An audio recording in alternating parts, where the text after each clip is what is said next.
Hey everyone, welcome to today's video. Welcome to the Video Game Fight School channel. Today we're going to be talking about cosmetics with Marvel's Avengers.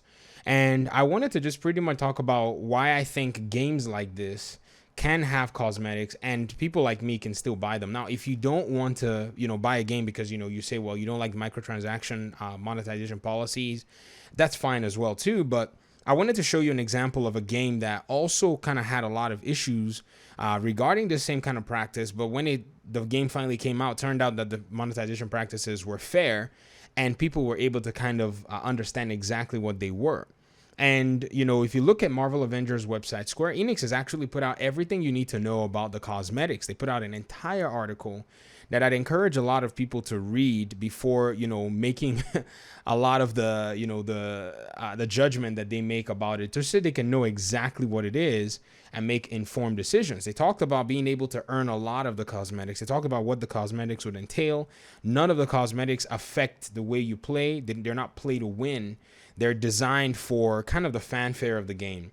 And this is the Avengers. I mean, as a DC fan, I can tell you that I'm quite shocked that this game doesn't even have a lot more fanfare that it already does. And yes, the developers know that marketing the cosmetic side of things would appeal to the comic fans. And so that is exactly why they're doing it, if you get what I mean. So it's not necessarily something that I feel like we need to go ahead and castigate the game over. There are better things that we can criticize the game and judge the game on when, that we have basically skimmed over because of something superficial. That's all it is. Things like gameplay, story, mechanics, depth, RPG, things. These are 5 concepts that if I don't buy a single cosmetic, or if I never even change any cosmetics that I get in the game, will affect the enjoyment of the game more than the way that my character looks. And I feel like these things aren't being talked about. So to me, the people who are ranting about the monetization, to me, they are losing more and more credibility because some of them are people that I look up to in regarding their, their content. And I'm really surprised as to how they're dealing with these things rather than saying, what is the game going to look like? Is the game going to be buggy when it comes out? Is the game going to be, just a trash story? Is it going to be something that doesn't really work in the Avengers universe? Is it something that doesn't work with, in line with canon of established comics or whatever? And, what are we looking at here?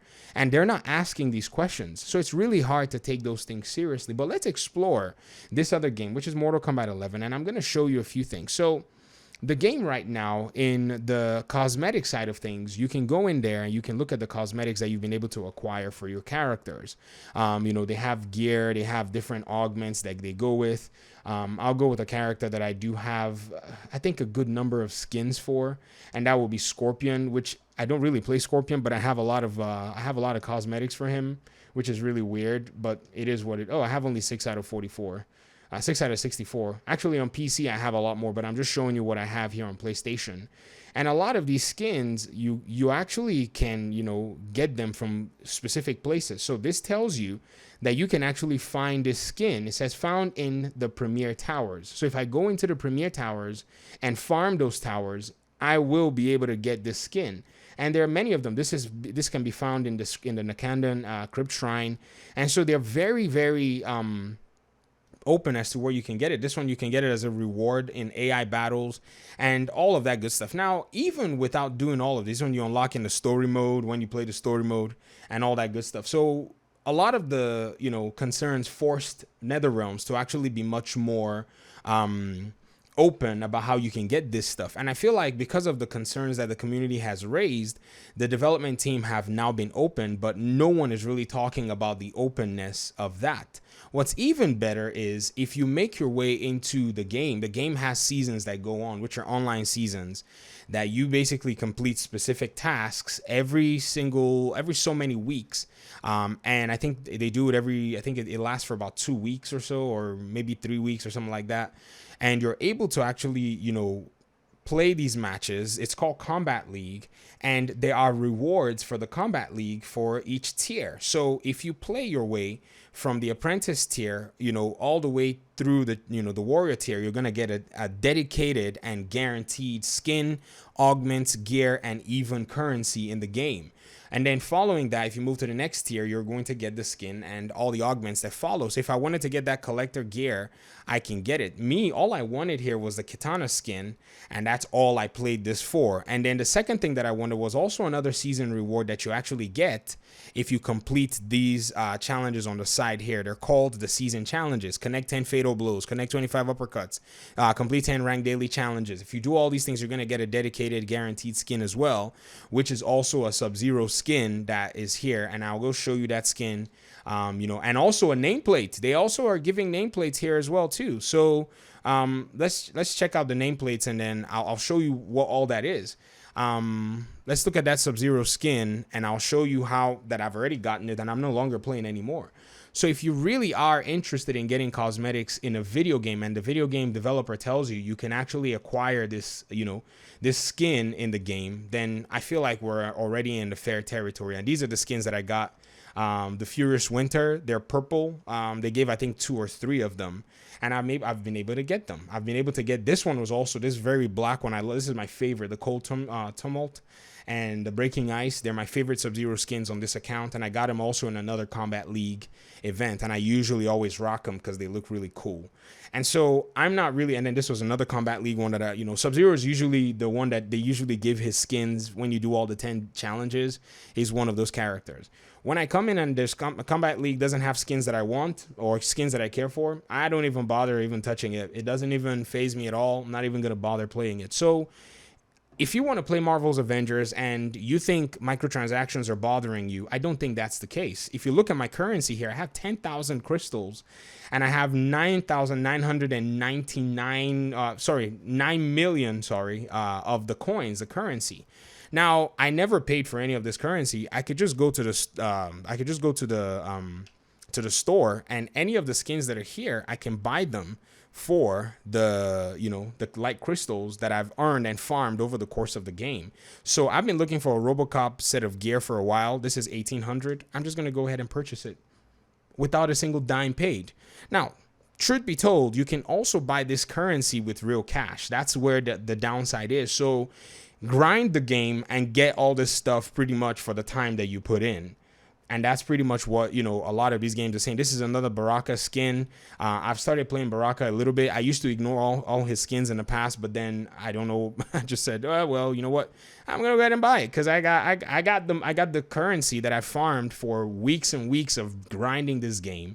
And there's also a celebration that you also see in the pack as well. There's a Kano skin. I don't want to buy anything Kano. I don't play her in black. This is a Katana Empress Assassin mask that she has. There's a Kano Simply Killer, and then you can get brutalities as well. So in Marvel's Avengers, they have finishers that you can also, that are cosmetic, and it's basically the same thing. You can also farm this in the co-op towers as well if you really want to get this Scorpion brutality or this Jade brutality or this Shang Tsung brutality or easy fatality tokens. So one of the reasons I'm not worried about the cosmetics is if there's room for me to farm them in Marvel's Avengers, or even if I'm not going to get the same as people who spend money on them, then that's fine. They also have like a store that, you get a PlayStation store that has a premium store where there will be cosmetics. Like here, if you look on the top, it's a classic female femme fatale skin pack. I'm not bothering buying that. I'm sorry, that's not in my purview. I don't really want those skins. And even if I do, there's still a bunch of other skins that I can still get for free, just grinding the game, and so I'm not really worried. So I can see a lot of people get really upset and all that stuff. You're also wondering how I'm going to spend my 10 million, coins. I can go into the crypt, and there's a weird shrine thing there. You can dump a bunch of money in there. I think about 100,000, and you get a guaranteed skin every time. So I can go there right now and get like 100 skins for different characters in this game, and augments and gear and nameplates and stuff, just pouring all this currency in there, because the currency I'm not even using. It's a waste. So I might as well go in the crypt right now and just blow it all and get some more skins. And I've paid only the cost price of this game, the base game, and the Aftermath DLC. I think that same concept seems to be what the developers are talking about in Marvel's Avengers. And Mortal Kombat 11 just happens to be, the example that I can show you, off the bat, because it's right there in front of me. I have more experience with it. I'm not saying Avengers is going to have the exact same policies or practices. But these video game companies want to make money. I can't fault them for making money. They're bringing entertainment for us. The problem is if they were to bring these microtransactions and consumables that could affect your winning, then that's where we'll have a problem.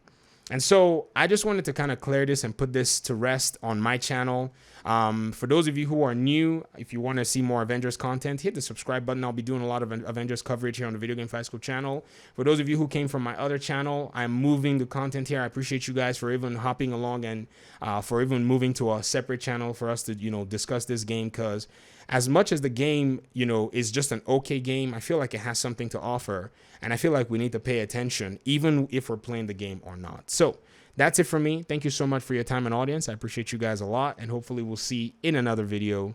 Peace out.